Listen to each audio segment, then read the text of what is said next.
The honourable member from Thornhill. Mr. Speaker, it seems that either the Employment Minister or the other Randy actually might also be moonlighting as a magician. We know he says he's Indigenous, even though he's not. We know he stole from Indigenous Canadians. We know he said he wasn't involved in the company when he was in cabinet, but he was. But today, perhaps as a magician, he has made his business partners disappear. Shauna Parker and Felix Papineau have disconnected their phone numbers, they deactivated their emails, and they are nowhere to be found to avoid the scrutiny of this Parliament. So will the Minister stand up, wave his magic wand, and tell his business partners to show up here?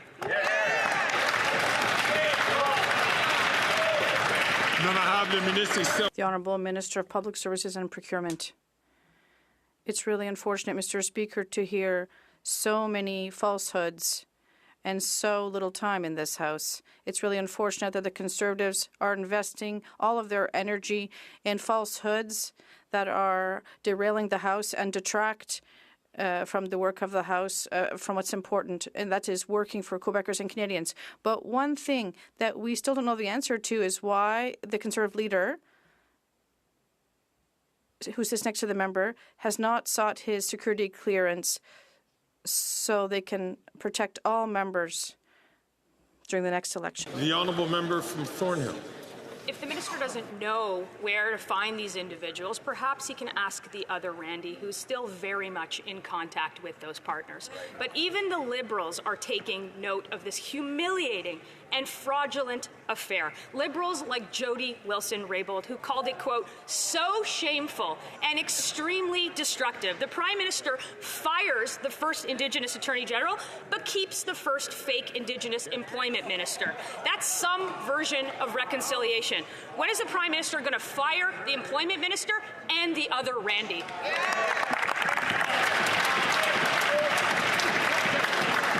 The Honourable Government House Leader.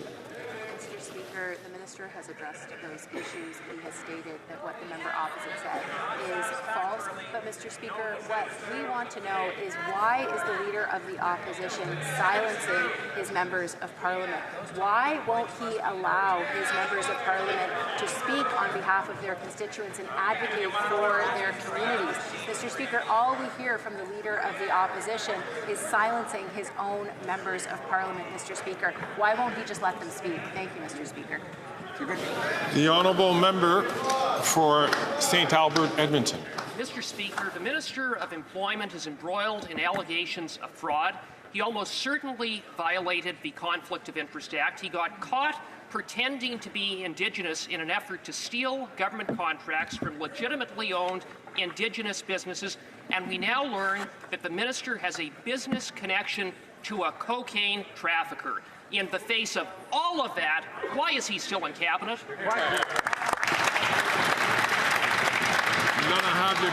The Honourable Minister of Public Services and Procurement. The member has once again combined all sorts of falsehoods to make some sense of the story, but the Minister has answered these questions on several opportunities. All of this is false, and we still don't know, however, how the member who asked the question will protect himself against foreign interference during the upcoming election if his Conservative leader refuses to seek his security clearance. How will he know if he's protected from foreign interference under the next election? Member from St. Albert, Edmonton. Mr. Speaker, one must ask why the Prime Minister hasn't seen fit to fire this minister. Could it be that the Prime Minister violated the Conflict of Interest Act not once, but twice? Could it be that the Prime Minister is a cultural appropriator, having worn blackface more times than he can remember? Isn't it the case that if the Prime Minister were to fire the minister, he'd have to fire himself?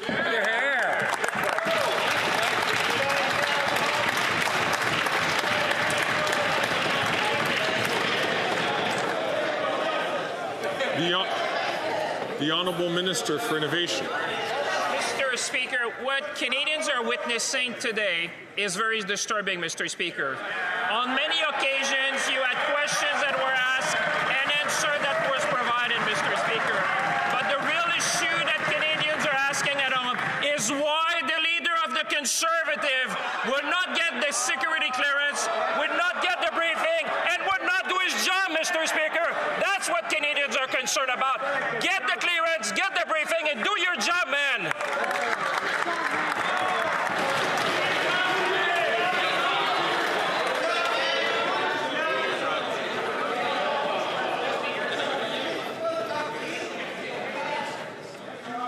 I invite all members to ensure that they ask their questions to the Speaker.